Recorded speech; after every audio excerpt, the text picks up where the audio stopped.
Hello everyone, welcome to my YouTube channel Science and Magic.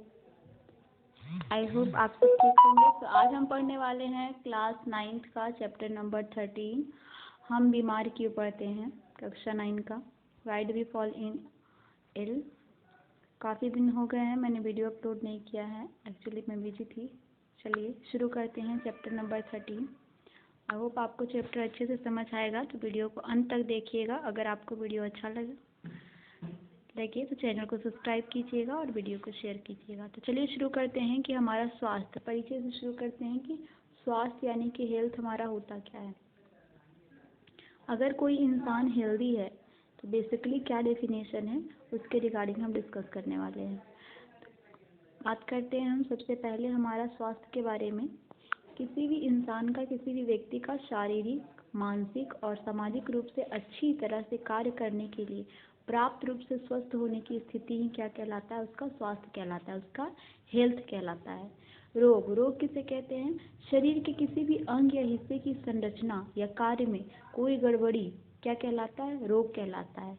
For example, अगर किसी इंसान को कोई भी बीमारी है तो उसका कोई भी अंग, पर्टिकुलर अंग या तो अस्वस्थ होगा या तो कोई भी कार्य को करने में पूरी तरह से सक्षम नहीं होगा, यानी कि वो व्यक्ति क्या होगा, रोग होगा। उस व्यक्ति को क्या होगा, कोई रोग होगा, वो बीमार होगा। तो रोगों के विभिन्न कारण रोगों के विभिन्न कारण क्या हो सकते हैं, रोगाणु यानी रोग के अणु, यानी कि आपके वायरस हो सकते हैं, बैक्टीरिया हो सकते हैं। पौष्टिक आहार में कमी हो सकती है, उसके वजह से आपको रोग हो सकते हैं। संतुलित आहार, पौष्टिक आहार आपका सेम है। सार्वजनिक स्वास्थ्य सेवाओं की कमी हो सकती है, उसके कारण आप बीमार पड़ सकते हैं, राइट। तो ये आपका स्वास्थ्य का डेफिनेशन है। अब देखिए, अगर पेपर में क्वेश्चन आता है कि WHO के अनुसार स्वास्थ्य का क्या डेफिनेशन है, हम यहाँ उसमें पढ़ने वाले हैं अच्छी प्रकार से। पहले हम पढ़ते हैं उसके रोग के बारे में। तीव्र रोग अचानक होते हैं और कम अवधि तक रहते हैं। अगर हम बात करें रोग के बारे में, तो रोग के भी प्रकार है, रोग के भी क्या है, प्रकार है। अगर हम पहला प्रकार देखें तो आपका तीव्र रोग, ऐसे रोग जो जल्दी होता है, वो क्या कहलाते हैं, तीव्र रोग कहलाते हैं। तीव्र रोग अचानक होते हैं और कम अवधि तक रहते हैं, जबकि जीर्ण रोग धीरे धीरे विकसित होते हैं और लंबे समय तक होते हैं। जीर्ण रोग या कह सकते हैं आप दीर्घकालिक रोग भी इसे बोलते हैं, दीर्घकालिक, जो लंबे समय तक रहते हैं। या इसे आप चीरकालिक भी कह सकते हैं, चीरकालिक भी इसे कह सकते हैं, इससे भी नाम से भी पेपर में क्वेश्चन आता है। या आप जीर्ण रोग भी कह सकते हैं। ये ऐसे रोग होते हैं जो लंबे समय तक रहते हैं, वो क्या कहलाते हैं, जीर्ण रोग। जीवन शैली, आपका रोज का दिनचर्या, व्यायाम, उचित नींद, प्राप्त आराम में सुधार, संतुलित आहार, अच्छे व्यक्तिगत स्वास्थ्य और स्वच्छता और एक स्वच्छ और स्वस्थ परिवेश बनाए रखने से रोगों का संक्रमण को रोका जा सकता है या कम किया जा सकता है। उपचार में रोगाणु या रोगजनकों को मारना शामिल है। उपचार अगर हम बात करें तो क्या होता है, उपचार में रोगाणुओं और रोगजनकों को मारना शामिल है। अगर हम बात करें कि WHO के अकॉर्डिंग स्वास्थ्य का डेफिनेशन क्या है, WHO के अकॉर्डिंग पेपर में पूछा जाता है। WHO है आपका वर्ल्ड हेल्थ ऑर्गेनाइजेशन,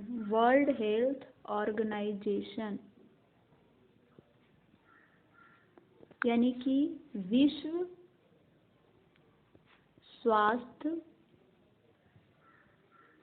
संगठन। विश्व स्वास्थ्य संगठन, वर्ल्ड हेल्थ ऑर्गेनाइजेशन, ये कहती है कि स्वस्थ व्यक्ति या स्वास्थ्य का डेफिनेशन क्या है, तो कोई भी व्यक्ति अगर शारीरिक, मानसिक और सामाजिक कल्याण की स्थिति, यानी कि शारीरिक, मानसिक और सामाजिक रूप से स्वस्थ है, तो वो व्यक्ति क्या है, स्वस्थ है। अच्छे स्वास्थ्य के लिए आवश्यक शर्तें पेपर में पूछे जाते हैं। अच्छा शारीरिक और सामाजिक वातावरण का होना, अच्छे भौतिक और सामाजिक वातावरण में स्वच्छ परिवेश का होना, अच्छी स्वच्छता होना, उचित कचरा का निपटान और स्वच्छ पेयजल शामिल है। ये सारी चीज़ें क्या है, अच्छे स्वास्थ्य की शर्तें। अगर आपका खाना संतुलित है लेकिन पेयजल जो आप पानी पीते हैं वो स्वस्थ नहीं है तो आप बीमार पड़ सकते हैं।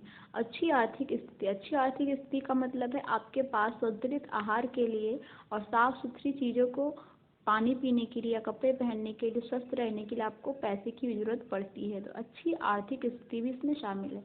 पौष्टिक भोजन पाने और स्वस्थ जीवन जीने के लिए कमाई के अवसर शामिल है। व्यक्तिगत और सामुदायिक दोनों मुद्दे स्वास्थ्य के लिए महत्वपूर्ण हैं। व्यक्तिगत और सामुदायिक दोनों मुद्दे ही स्वास्थ्य के लिए क्या है, बहुत ही ज़्यादा महत्वपूर्ण है। अगर आप व्यक्तिगत तौर पे स्वस्थ है लेकिन समाज में कोई बीमारी फैली है तो उससे आपको भी इफेक्ट कर सकता है। इसलिए व्यक्तिगत और सामुदायिक दोनों स्वास्थ्य स्वस्थ व्यक्ति के लिए, स्वास्थ्य के लिए बहुत जरूरी है। अब देखिए सामुदायिक स्वास्थ्य क्या होता है आपका। सामुदायिक स्वास्थ्य किसे कहते हैं, वे सभी गतिविधियां जो लोग अपने समाज में विकास के लिए व्यक्तिगत और समूह दोनों रूप से करते हैं, सामुदायिक स्वास्थ्य का निर्माण करता है। व्यक्तिगत और सामुदायिक स्वास्थ्य एक दूसरे के पूरक है, यानी कि एक दूसरे पे निर्भर करते हैं, एक दूसरे पे निर्भर करते हैं, एक दूसरे पे निर्भर करते हैं। व्यक्तिगत और सामुदायिक स्वास्थ्य एक दूसरे के पूरक हैं। हम अपने शरीर को साफ रखकर खुद की सुरक्षा करते हैं। इसके लिए हमें अपने आसपास के वातावरण में अच्छे और स्वस्थ वातावरण की भी आवश्यकता होती है। हाँ, यह हमें सामुदायिक स्वास्थ्य और विकास के माध्यम से ही मिल सकता है। इसलिए व्यक्तिगत और सामुदायिक स्वास्थ्य दोनों एक दूसरे से जुड़े हुए हैं। फॉर एग्जाम्पल अगर कोई व्यक्ति स्वस्थ है लेकिन जहाँ वो रहता है उसके आसपास बीमारी फैली है, जैसे कि कोरोना हुआ था, तो सामाजिक दूरी का और लॉकडाउन का प्रस्ताव दिया गया था। अगर कोई व्यक्ति स्वस्थ है व्यक्तिगत रूप से लेकिन समाज में कोई संक्रामक बीमारी फैली है, जैसे डायरिया फैली है, जैसे कोरोना फैली है या कोई और संक्रामक बीमारी है, तो उस व्यक्ति को भी अफेक्ट कर सकता है, इसलिए व्यक्तिगत स्वास्थ्य और सामुदायिक स्वास्थ्य दोनों बहुत ही आवश्यक है स्वास्थ्य रहने के लिए, स्वास्थ्य के लिए, हेल्थ के लिए। आगे क्या है आपका, स्वस्थ और रोग मुक्त होने के बीच क्या अंतर है। अगर कोई व्यक्ति स्वस्थ है, अगर कोई व्यक्ति रोग मुक्त है, उसे कोई रोग नहीं है, उन दोनों में क्या अंतर है, बहुत ही इंपॉर्टेंट पॉइंट है ये भी। देखिए पहला अंतर क्या है आपका, स्वस्थ होना या शारीरिक, मानसिक और सामाजिक रूप से अच्छी तरह कार्य करने के लिए प्राप्त स्वस्थ होने की स्थिति है, लेकिन रोग मुक्त होना जरूरी नहीं है, रोगों से अनुपस्थिति की स्थिति है। अगर कोई बीमारी के लक्षण आपके अंदर नहीं दिख रहे हैं तो जरूरी नहीं कि आपके अंदर कोई और रोग नहीं है।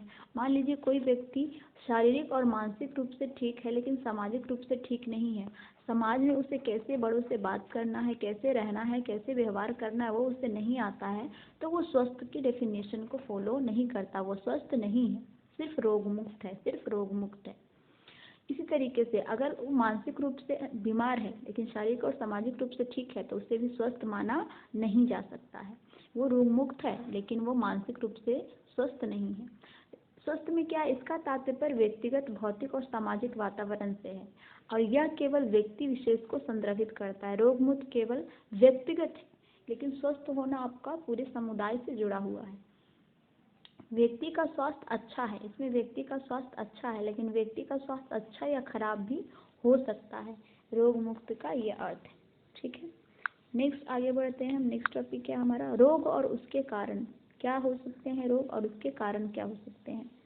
जब कोई व्यक्ति किसी रोग से प्रभावित होता है तो उसके शरीर की एक या एक से अधिक प्रणालियों की कार्य प्रणाली या स्वरूप में परिवर्तन हो जाता है। मान लीजिए जब कोई व्यक्ति कोई भी रोग से प्रभावित होता है तो उसके शरीर की एक या एक से अधिक प्रणाली यानी कि एक से अधिक अंग, कार्य करने वाले अंग या प्रणाली या स्वरूप में क्या हो जाता है, परिवर्तन हो जाता है। यानी कि उसके चेहरे में परिवर्तन होता है, उसके कार्य करने की क्षमता में परिवर्तन होता है, वो थका थका फील करता है। ये परिवर्तन रोग के लक्षण और चिन्हों को जन्म देते हैं।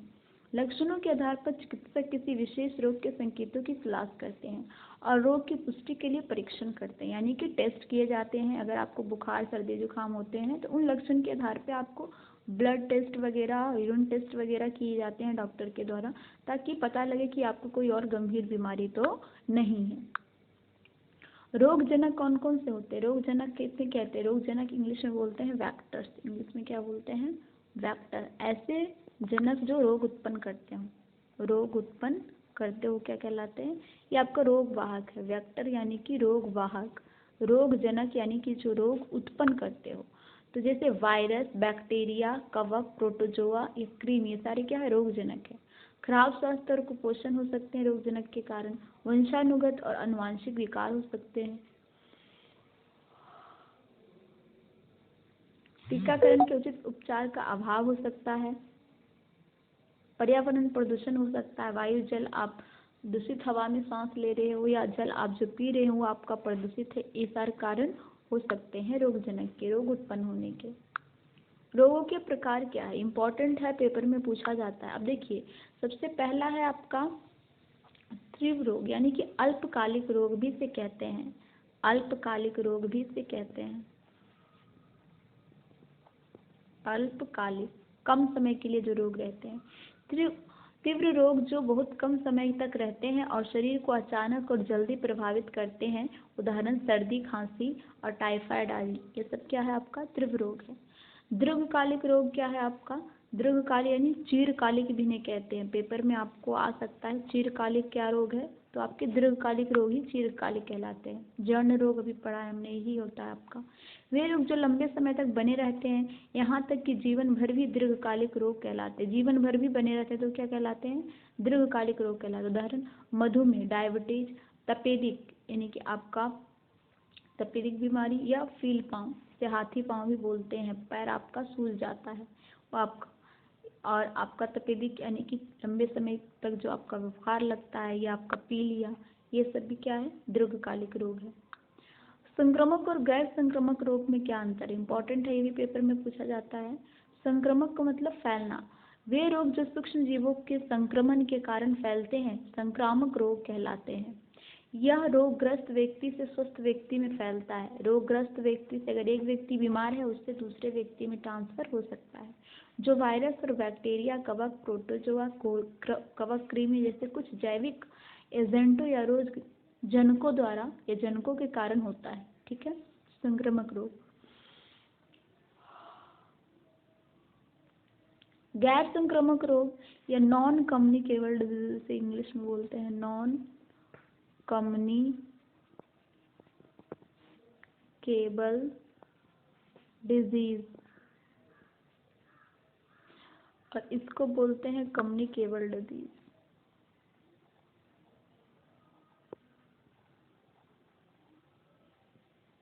कम्युनिकेबल यानी एक जगह से दूसरी जगह ट्रांसफर होना। गैर संक्रामक रोग वह रोग जो संक्रमित और स्वस्थ व्यक्ति के बीच हवा और पानी के माध्यम से संपर्क से नहीं फैलता, गैर संक्रामक रोग कहलाता है। जैसे गठिया और हृदय रोग, ये सारे क्या है? गैर संक्रामक रोग है। विभिन्न सूक्ष्म जीवों के चित्र यहाँ पे आपके एनसीईआरटी बुक में भी दे रखा है आपका, इन सब सूक्ष्म जीवों के बारे में पूछ सकता है। सार्स वायरस, सार्स आपका होता है, इसका फुल फॉर्म देखा जाए, वायरस संक्रमित कोशिका की सतह से निकल रहा है। यहाँ पे चित्र दे रखा है। इसका जो साइज होता है वो 500 नैनोमीटर होता है, नैनोमीटर, जो 0.5 माइक्रोमीटर के बराबर होता है, और 0.001 मिलीमीटर के बराबर होता है। ठीक है, अब देखिए सार्स जो है आपका, इसका फुल फॉर्म है सेवियर, सेवियर यानी गंभीर, सेवियर एक्यूट रेस्पिरेटरी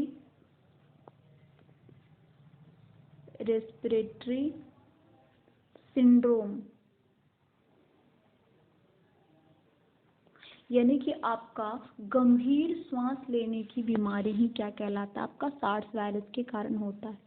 सार्स क्या है? एक वायरस है। जैसे कि आपका कोविड-19 क्या था? सार्स वायरस था। कोविड-19 क्या था? सार्स वायरस था, जो आपके लंग्स को अफेक्ट करता है, जो आपके फेफड़ों को अफेक्ट करता है। सेवियर एक्यूट रेस्पिरेटरी सिंड्रोम इसके कारण होता है, जिससे साइनस वगैरह का प्रॉब्लम आपको होता है। तो ये आपका सार्स वायरस के कारण होता है। नेक्स्ट आपका क्या है? ट्रिपैनोसोमा। ट्रिपैनोसोमा एक प्रोटोजोआ है। इससे क्या होता है? निद्रा रोग होता है। प्रोटोजोआ के बगल में स्थित तस्तरी के आकार का पदार्थ लाल रक्त कोशिका है, लाल रक्त कोशिका ये रहा आपका, और ये रहा आपका ट्रिप्नोसोमा। इसकी जो साइज होती है 6 to 8 माइक्रोमीटर होता है, 6 to 8 माइक्रोमीटर। सेम साइज का आपका ये प्रोटोजोआ होता है। जो इससे निद्रा रोग होता है, यानी स्लीपिंग सिकनेस जिसे बोलते हैं। आपको बहुत ज़्यादा नींद आती है, बहुत ज़्यादा नींद आती है इस प्रोटोजोआ के कारण। स्लीपिंग सिकनेस इसे बोलते हैं इंग्लिश में।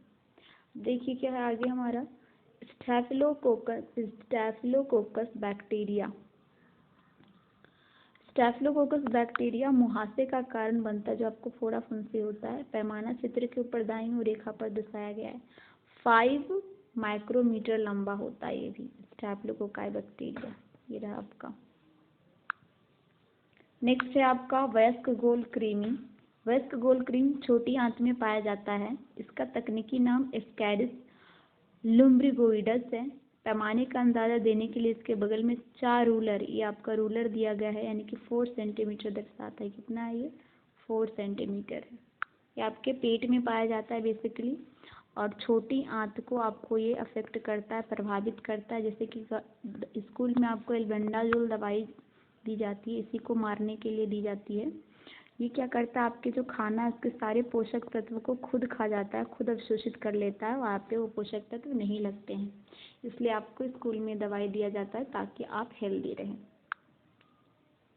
अब आपका लिशमैनिया आता है। लिशमैनिया क्या करता है, आपका लिशमैनिया नामक प्रोटोजोआ जीव काला जार का कारण बनता है। काला जार का कारण बनता है। ये जीव अंडाकार आकार के होते हैं तथा प्रत्येक में एक लंबी चाबुक जैसी संरचना होती है। यहाँ पे देखिए अंडाकार आकार जैसा होता है। ये 10 माइक्रोमीटर होता है, 10 माइक्रोमीटर। काला जार यानी कि एक प्रकार का आपका बुखार होता है, और आपको वोमिटिंग वगैरह भी इसके अंतर्गत आता है, और आपके इफेक्ट करता है पूरे बॉडी को।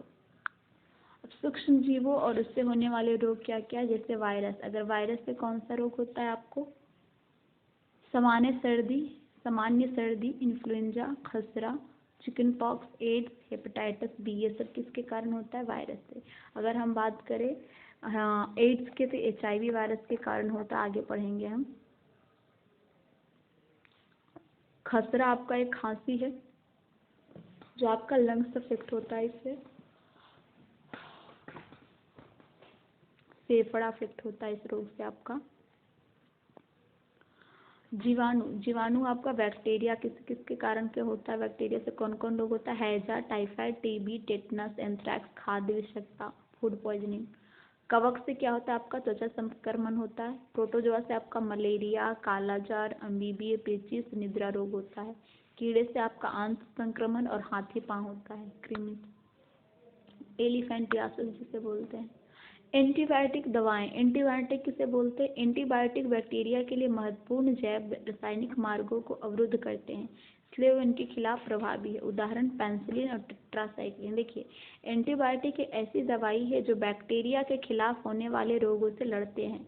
अगर कोई रोग हुआ है, आपके शरीर है, इसके अंदर बहुत सारे बैक्टीरिया है, और आप कोई एंटीबायोटिक लेते हैं तो इसकी कोशिका भित्ति को ये तोड़ देता है, इसकी कोशिका भित्ति को तोड़कर बैक्टीरिया को खत्म कर देता है। और इस एंटीबायोटिक का प्रभाव हमारे मानव शरीर में नहीं पड़ता, क्योंकि मानव शरीर में कोशिका भित्ति नहीं पाई जाती है। ठीक है, इस तरीके से एंटीबायोटिक जो होता है हमेशा बैक्टीरिया से होने वाले रोग के लिए ही कारगर है। अगर आपको वायरस या कवक से वो रोग हुआ है तो उस पर एंटीबायोटिक कार्य नहीं करेगा, उस पर एंटीवायरल कोई दवाई काम करेगा। तो कई बैक्टीरिया स्वयं की रक्षा के लिए कोशिका भित्ति बनाते हैं। एंटीबायोटिक पेनिसिलिन बैक्टीरिया की कोशिका भित्ति बनाने की प्रक्रिया को अवरुद्ध कर देते हैं। एंटीबायोटिक्स केवल बैक्टीरिया के लिए विरुद्ध काम करते हैं, वायरस के विरुद्ध नहीं काम करते, क्योंकि पेपर में क्वेश्चन पूछा जाता है कि वायरस के विरुद्ध क्या एंटीबायोटिक कार्य करते हैं, तो आंसर आएगा नहीं। संक्रामक रोगों के फैलने के साधन क्या क्या है? संक्रामक रोग क्या होते हैं? ऐसे रोग जो एक बीमार व्यक्ति से एक स्वस्थ व्यक्ति में फैले उसे बोलते हैं संक्रामक रोग। देखिए, संक्रामक रोग में संक्रमित व्यक्ति से स्वस्थ व्यक्ति में हवा, पानी, भोजन, रोग वाहक, शरीर संपर्क, यौन संपर्क के माध्यम से भी फैलते हैं, है ना। यौन संपर्क यानी लैंगिक संपर्क यानी सेक्सुअल कांटेक्ट के माध्यम से भी फैलते हैं। हवा के माध्यम से छींकने, खांसने, रोगाणु हवा में फैल जाते हैं और स्वस्थ व्यक्ति के शरीर में प्रवेश कर जाते हैं। सर्दी, जुकाम, टीबी, निमोनिया आदि ये आपके संक्रामक रोग है। पानी के माध्यम से प्रदूषित और दूषित पानी, भोजन, पीने, खाने से भी रोगाणु हमारे शरीर में प्रवेश करते हैं, जैसे हैजा, अमीबीय पेचिस। अमीबी यानी कि प्रोटोजोआ के कारण अमीबीय पेचिस होता है, और हैजा आपका डायरिया जिसमें वोमिटिंग और लूज मोशन दोनों होता है। इसमें आपका लूज मोशन होता है, तो कोशिश कीजिए अगर हम घर में वॉशरूम यूज करते हैं तो हमेशा चप्पल पहन के यूज करें, क्योंकि वहाँ भी अमीबा पनपता है आपका। ये आपका देख सकते हैं एयर ट्रांसमिटेड डिजीज है। इस व्यक्ति ने छींका या खांसा या थूका तो इसके जो ड्रॉपलेट्स है वो एयर के कांटेक्ट में जाएंगे। अब इंग्लिश में लिख रखा है लेकिन कोई बात, मैं आपको समझाती हूँ। इसके जो छींटे हैं वो एयर के कांटेक्ट में जाएंगे, और यहाँ से अगर वो नीचे आ गए तो फिर ये धूल के कण के कांटेक्ट में भी आ जाएंगे। अगर कोई स्वस्थ व्यक्ति हवा के कांटेक्ट में आएगा तो उसे ये बीमारी लग जाएगी। इस तरीके से ये ट्रांसमिट होता है। वाहक यानी कि वेक्टर,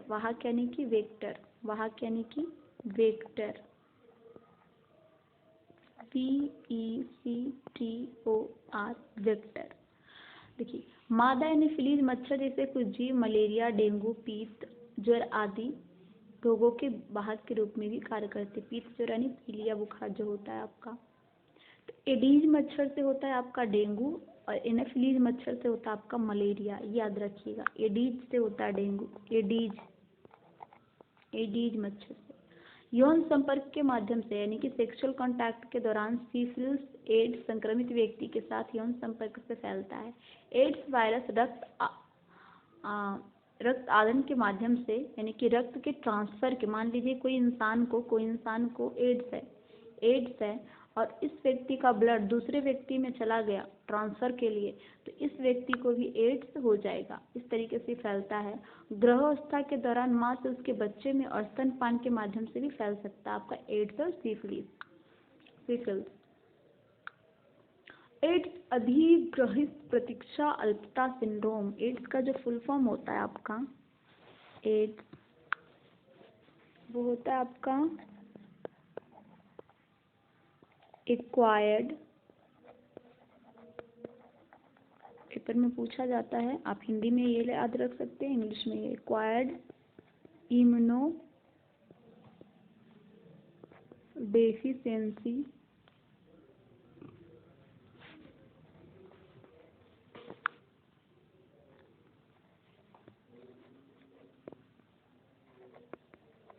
डेफिशिएंसी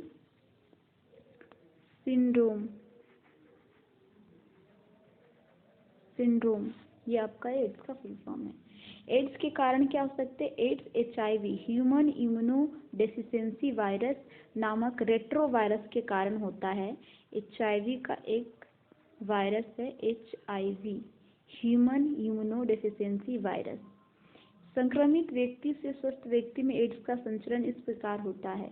यौन संपर्क के माध्यम में यानी कि सेक्सुअल कांटेक्ट के द्वारा वो ट्रांसफर हो सकता है, रक्त ट्रांसफर के द्वारा हो सकता है, संक्रमित सुई या ब्लेड आदि का उपयोग, मान लीजिए किसी सुई का उपयोग एड्स वाले व्यक्ति को हुआ है, सेम सुई स्वस्थ व्यक्ति को लगा दिया जाए तो उसमें भी एड्स फैल जाएगा।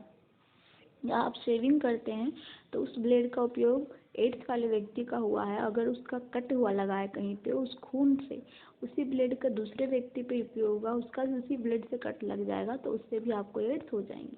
यह संक्रमित माँ से भ्रूण में भी फैलता है, यानी माँ से बच्चे में भी फैलता है। अगर माँ को एड्स हो रखा है तो वो ट्रांसफर बच्चों में भी हो जाएगा।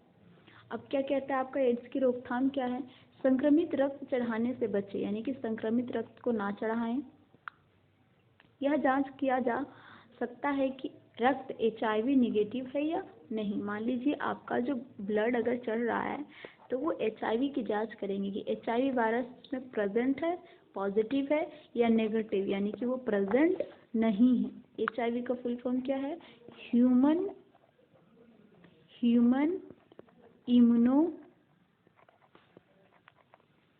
इम्यूनो डेफिशिएंसी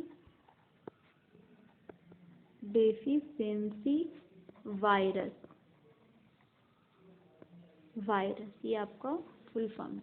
अज्ञात व्यक्ति के साथ यौन संपर्क से बचे। सैलून में इस्तेमाल होने वाले एक ही रेजर का इस्तेमाल करने से बचे। आप देखिए, अगर जाते हैं तो उनको बोलिए कि दूसरा ब्लेड वो चेंज करे। अंग विशिष्ट और उत्तक विशिष्ट अभिव्यक्तियाँ। अंग विशिष्ट में जो आपके एक ऑर्गन में डिजीज होता है, रोग होता है, तो वो कौन कौन से रोग हैं। रोग पैदा करने वाले रोगाणु विभिन्न माध्यमों से शरीर में प्रवेश करते हैं और विभिन्न अंगों और उत्तकों तक पहुँचते हैं। नाक के माध्यम से प्रवेश करने वाले रोगाणुओं के फेफड़े में जाने की संभावना होती है। अगर वो नाक से आपके प्रवेश कर रहा है तो आपके लंग्स को भी अफेक्ट कर सकता है। तो बैक्टीरिया जो फेफड़ों में तापेदिक का कारण बनता है, यानी कि आप कह सकते हैं कि फेफड़ों में जो जाती बैक्टीरिया तापेदिक बीमारी का कारण बनता है। मुंह के माध्यम से प्रवेश करने वाले सूक्ष्म जीवों की आंत टाइफाइड पैदा करने वाले जीवाणु का कारण बनता है। यह आपको लीवर यकृत को पीलिया पैदा करने वाले जीवाणु के में भी संभावना होती है। अगर मुंह से प्रवेश कोई जीवाणु करा तो आपके लीवर को इफेक्ट करेगा, जिससे आपको पीलिया होगा और उससे आपको टाइफाइड भी हो सकता है। एड्स का कारण बनने वाला वायरस यौन संपर्क के दौरान यौन अंगों के माध्यम से शरीर में प्रवेश करता है और लसिका के माध्यम से शरीर के सभी भागों में फैल जाता है, प्रतिरक्षा प्रणाली को नुकसान पहुंचाता है। आप देखिए, इसमें एड्स जो है, आपका एड्स के अंदर होता क्या है, जो आपकी प्रतिरक्षा प्रणाली है, यानी कि इम्यूनिटी जो है आपका, उसे ये वीक कर देती है। अगर आपका इम्यूनिटी वीक हो जाता है तो आपको कोई भी रोग आसानी से लग जाता है, कोई भी बीमारी आपको आसानी से पकड़ लेता है, तो वो होता है आपको एड्स में। जापानी इंसेफ्लाइटिस दिमागी बुखार से बोलते हैं, पैदा करने वाला वायरस मच्छर के काटने से शरीर में प्रवेश करता है और मस्तिष्क को संक्रमित करता है। तो ये दिमागी बुखार भी इम्पोर्टेंट है, आपके पेपर में पूछे जाते हैं। अब इन सब बीमारियों के ठीक करने के क्या सिद्धांत है, उपचार के सिद्धांत क्या है। तो आपके संक्रामक रोगों के उपचार में 2 चरण होते हैं। पहला चरण रोग के प्रभाव यानी कि लक्षणों को कम करना और दूसरा चरण रोग पैदा करने वाले रोगाणुओं को मारना। पहले तो आप बचाव कर सकते हैं, अगर नहीं बचाव हो रहा है तो उस रोग पैदा करने वाले रोगाणु को क्या कर दीजिए, मार दीजिए, खत्म कर दीजिए। तो रोग के प्रभाव को कम करना सबसे पहला है। बुखार, दर्द या दस्त आदि जैसे रोग के प्रभावों को कम करने के लिए दवाएं लेने और अपनी ऊर्जा को संरक्षण करने के लिए बिस्तर पर आराम करने से ऐसा किया जा सकता है। अगर आपको बुखार, दर्द या दस्त हुआ है तो नॉर्मल दवाई लेकर के और आप आराम करके भी आप ठीक हो सकते हैं। ये तो प्रिवेंशन हुआ। दूसरा क्या है, रोगाणुओं को मारना। यह उपयुक्त एंटीबायोटिक्स और दवाओं के द्वारा किया जा सकता है जो रोगाणुओं को मार देते हैं और रोग को ठीक कर देते हैं। आप प्रॉपर एंटीबायोटिक दवाई लेकर के या जो भी आपको रिलेटेड डिजीज हुआ वो दवाई लेकर के उसे मार करके आप खत्म कर सकते हैं। अब रोकथाम के सिद्धांत क्या है। संक्रमित रोगों की रोकथाम के 2 तरीके हैं, वो सामान्य तरीके और विशिष्ट तरीके हैं। सामान्य तरीके में क्या होता है रोकथाम में, संक्रमण रोगों की रोकथाम के लिए सार्वजनिक स्वच्छता सबसे महत्वपूर्ण है। सभी के लिए उचित और प्राप्त भोजन लोगों को संक्रमण से लड़ने के लिए स्वस्थ बनाएगा। यानी कि सबसे पहले आपका संतुलित आहार होना आवश्यक है। भीड़ भाड़ से दूर रहने से वायु जनित बीमारियों को रोका जा सकता है। संरक्षण पेयजल उपलब्ध कराकर जल जनित बीमारियों को रोका जा सकता है। यानी कि जल से जो उत्पन्न होते हैं मच्छर वगैरह, जिससे मलेरिया, डेंगू वगैरह फैलता है, ये और भी कई प्रकार के हैजा आपका फैलता है गंदा पानी पीने से, गंदा खाना खाने से, वो भी आपका संक्रामक रोग है। तो उनको रोक करके, उनको साफ सुथरा रख करके आसपास की जगह इन बीमारियों से बचा जा सकता है। स्वच्छ वातावरण उपलब्ध कराकर वेक्टर जनित रोगों को रोका जा सकता है। रोकथाम के विशिष्ट तरीके क्या है। रोग से लड़ने के लिए विशिष्ट उपाय हैं। यह टीकाकरण कर सकते हैं आप। यह मेजबान के शरीर के अंदर एक कमजोर रोगाणु को प्रविष्ट कराने की प्रक्रिया है, जिससे उसकी प्रतिरक्षा प्रणाली को उस विशेष रोग के विरुद्ध एंटीबॉडी उत्पन्न करने के लिए मूर्ख बनाया जाता है। यानी कि किसी व्यक्ति के अंदर, जो व्यक्ति का प्रतिरक्षा प्रणाली स्ट्रांग है, उसके अंदर पहले किसी वायरस या बैक्टीरिया को डाला जाता है और फिर जब वो जाता है तो आपकी जो WBC है, श्वेत रक्त कोशिकाएं और प्लेटलेट्स, ये सब उसके प्रति प्रतिरक्षा प्रणाली बनाती है, एंटीबॉडी तैयार करती है, उसके प्रति एंटीबॉडीज तैयार करती है। फिर उन्हीं एंटीबॉडीज को निकाल करके उनका इंजेक्शन तैयार किया जाता है और दूसरों में डाला जाता है। तो हमारी प्रतिरक्षा प्रणाली न केवल रोग कमजोर रोगाणु से लड़ती है, बल्कि उन एंटीबॉडी को रक्त में रखकर घटना की स्मृति को भी बनाए रखती है, यानी कि मेमोरी पावर को भी बनाए रखती है। मान लीजिए आपको बुखार लगा है, आपने लिया है पीसीएम पैरासीटामोल और उससे उत्पन्न आपके बॉडी ने याद रखा है कि मेरे को बुखार हुआ था तो मैंने पीसीएम लिया था। वो एंटीबॉडी आपके बॉडी में, शरीर में पहले से ही तैयार है। आपको दोबारा बुखार होगा तो आपको दोबारा दवाई लेने की जरूरत नहीं पड़ती है, कम से कम पड़ती है अगर नॉर्मल बुखार हुआ। आपकी जो बॉडी है खुद ब खुद उस पर कार्य करती है और आपको उस बीमारी से छुटकारा दिलाती है। तो इस प्रकार आप कार्य कर सकते हैं या ठीक हो सकते हैं। इस प्रकार अगली बार यदि रोग पर पूरे जोर से मेजबान के शरीर पर हमला करेगा तो शरीर इन एंटीबॉडी की मदद से खुद को बचाने का भी सक्षम हो जाएगा। तो शिशुओं के लिए किए जाने वाले टीकाकरण कार्यक्रम में भी यही नियम लागू होता है। अब एक टेबल है जो इम्पोर्टेंट है, ये भी आप पढ़ सकते हैं। किसके कारण कौन सा बीमारी होता है, क्या लक्षण है और क्या वाहक है। जैसे मलेरिया जो है आपका प्रोटोजोआ के कारण होता है। मादा एनोफिलीज मच्छर, तिलचट्टे आदि इसके कारक है। बार बार बुखार आता है ठंड लगकर, इसमें होता है मलेरिया। आंत्र ज्वर यानी कि पेट के अंदर बुखार या ज्वर यानी बुखार, बैक्टीरिया साल्मोनेला के कारण होता है। मादा एनोफिलीज मच्छर या तिलचट्टे ही इसके वाहक है। और तेज बुखार, आंतों में संक्रमण होता है, इन्फेक्शन हो जाता है आपके पेट के अंदर। एड्स या कि वायरस एचआईवी के कारण आपका होता है रोगजनक, इसमें वाहक कुछ नहीं होता और आपका क्या होता है, या अपने आप में कोई बीमारी नहीं है, ये हमारी लसिका ग्रंथियों को प्रभावित करती है जिससे हमारी रोग प्रतिरोधक क्षमता कम। देखिए, एड्स कोई बीमारी नहीं है। एड्स एक इस प्रकार की कह सकते हैं वायरस होता है उसमें, जो आपकी प्रतिरक्षा प्रणाली, जो आपकी रोग प्रतिरोधक क्षमता है, जिससे बीमारी से लड़ने के लिए हमारे शरीर में एंटीबॉडीज बनते हैं, उसी लसिका को ये नष्ट कर देती है, जिससे हमारे शरीर में बहुत सारी बीमारी लगने के चांसेस होते हैं और उस बीमारी से हम दोबारा ठीक नहीं हो सकते और जल्दी इंसान मर जाता है बहुत सारी बीमारियों से ग्रसित होकर के। तो इस प्रकार से ये एड्स कार्य करता है। डेंगू वायरस के कारण होता है। मादा एजिड इंसेप्ट मच्छर के कारण होता है। सिर दर्द बुखार होता है इसमें। कीड़े, आंत में कीड़े हो जाते हैं, पेट दर्द होता है, इसका रोग वाहक कुछ नहीं है। कालाजार प्रोटोजोआ लिस्मेनिया के कारण होता है। मस्तिष्क ज्वर, दिमागी बुखार हो आपका कालाजार। गोलकृमि, आंत में स्कैरिस के कारण होता है, पेट दर्द होता है। सार्स जीवाणु, सांस लेने वाली बीमारी जितनी है वो आपके इसमें होता है। स्वाइन फ्लू वायरस के कारण होता है, सुअर और मानव इनके वाहक है, बुखार फैलाता है। बर्ड फ्लू, ये भी आपके पक्षियों से फैलता है और एक वायरस है और ये आपका बुखार फैलाता है। तो ये पूरा टेबल आपका इम्पोर्टेंट है, आप इसे अच्छे से पढ़ के याद कर सकते हैं। यहाँ से ऑब्जेक्टिव क्वेश्चन आपके बनते हैं, तो कम से कम 3 या 4 क्वेश्चन यहाँ से आते हैं आपके पेपर में ऑब्जेक्टिव में। और थ्योरी पेपर का मैंने अच्छे से थ्योरी भी करवा दिया है। आई होप इस वीडियो को आपको अच्छे से, चैप्टर को आप समझे होंगे, वीडियो आपको अच्छा लगा होगा। अगर आपको वीडियो अच्छा लगा तो अपने दोस्तों में शेयर कीजिए और अच्छे से पढ़िए, क्योंकि पेपर काफ़ी कम बचे हैं, 3 महीने और बचे हैं आपके। और चैनल को सब्सक्राइब कीजिए। Thank you so much, have a nice day.